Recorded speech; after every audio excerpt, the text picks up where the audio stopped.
Well, let's go from the sell side to today's big take. We're going to talk about pensions here because America's public pension funds struggling under the management of government officials who are new to investing. And the sector, of course, is now underperforming compared to international plans overseen by seasoned professionals. Bloomberg senior legal reporter Neil Weinberg has the story. And Neil, I love this headline. Investing novices call the shots for a $4 trillion U.S. pension industry.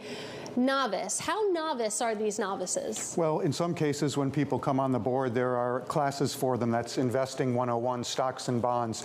And really the reason is that the system that we have in the United States has been in place for decades, since the time when these funds were really plain vanilla. They invested in stocks, common stocks, government bonds, and so on. Of course, over the last 20 years or so, their investment holdings have become vastly more complicated. About a third of it is in alternative assets. But the structure of these boards is the same. So it's police and teachers and firemen and political appointees. So many of these people come on the boards and they just don't know anything about investing because that's not why they were appointed. Why haven't they made that switch, though? Because that sort of move from whatever the 60-40 or whatever we want to call it, sort of the traditional investments, that's been a long time in the making. I mean, they moved into alternative assets years ago.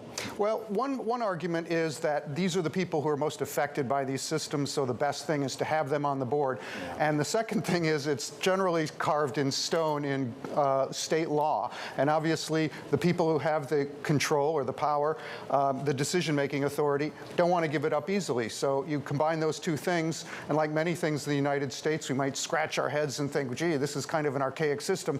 Good luck changing it. Well, compare and contrast this to how it actually works in other countries when you think about Canada, when you think about the Netherlands, for example. Yeah, actually, Canada had the same problem about 30 years ago, and they decided, it started out with the so-called Ontario Teachers Fund.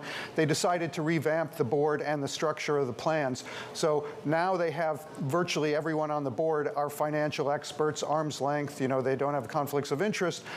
They've also done things to try to reduce costs, like while they have gotten into alternative assets, about 80% of their assets in Canada are managed in-house, so you obviously don't pay the high fees that you would externally. I was interested to find out in the Netherlands, they actually, after the financial crisis, gave the central bank authority to actually decide who should be on these boards. And so they've gone to a system where instead of having representatives of public workers and so on, they have financial experts who are making the decisions. Well, that raises a question. I mean, did you find a significant disparity in returns based on the pension funds that did have, I guess, a more expert board, if you will, and those that didn't? Well, I will caution this, that it is very hard to measure these across borders because of currency changes and so on. But yes, we did look at some measures which indicated that the U.S. public pensions are broadly underperforming Canadian pension funds. What does this mean for the people who are actually in these pension funds, for the average American? Is this something that they should be concerned about?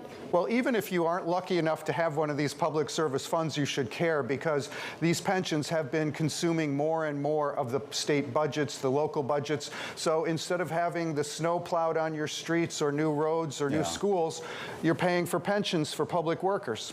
But I mean, some of the anecdotes you had in your story were kind of alarming, including you give, I think, an anecdote about a meeting that occurred at CalPERS, of course, the big pension fund here in California, and where one of the main people, I don't want to get her name wrong, didn't know what a SPAC was, even though they were having a discussion about investing in SPACs. Well, yes, they were having a discussion about SPACs. She was on the board. She was representing employees for the state, and she had not heard in 2021 of what a SPAC was. Now, you know, to people who live and breathe the financial markets, that's pretty surprising. Yes. The counter argument would be that they have large staffs of expert people. They have outside consultants.